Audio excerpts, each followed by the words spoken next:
we are losing to a tune of about 40 billion, Mr. Speaker. Therefore, we have a lot of responsibilities, and we must honor our international obligation in terms of paying our debt, Mr. Speaker. And we congratulate the President because he has said we cannot continue to borrow. We must look for means and ways to sustain ourselves as a nation, Mr. Speaker. On top of that, he brought the subsidies. And I want to correct the member who said that there is no fertilizer of 2,500 shillings. That fertilizer is even in my constituency. I'm a farmer.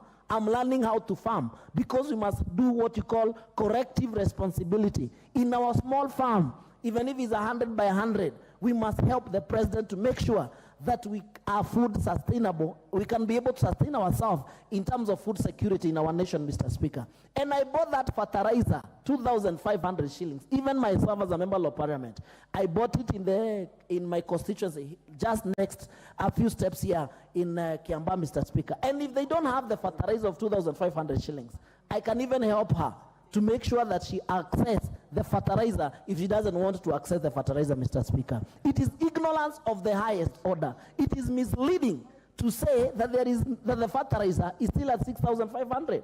As you are aware, Mr. Speaker, we are actually expecting to have a bumper harvest for the first time because we agree that we are not going to do subsidies in terms of consumption, but production, Mr. Speaker.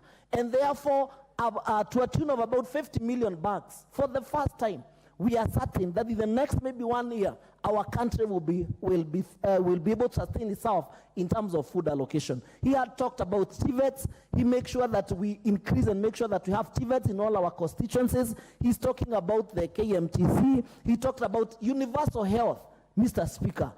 After you have, gotten food to eat at any time of the day, the next big thing is about your health. And we really appreciate what the president and the executive are doing to reorganize the health sector by making sure that the hustlers now will be able to access health care. Even if you don't have money to pay for NHIF, the government will be able to pay for you so that every time you go to a hospital, you can be able to access health care. Those are some of the interventions that the government has done to make sure at the end of the day, Mr. Speaker, we take care of our people. Therefore, the Hustlers Fund, it is there. Whoever is saying that you cannot borrow 4 million, it is actually misleading. The Honorable Kiborek, followed by the Honorable Oyula, and the Honorable Rebecca Tonkei. Proceed. Thank you, Mr. Speaker. Mr. Speaker, I stand here to give credit to the President because our President was elected at such a difficult time that we can equate to the time of Winston Churchill when he was appointed into office by the King of then and the Queen of then. And it was during such a difficult time when he addressed the House of Commons, and he said,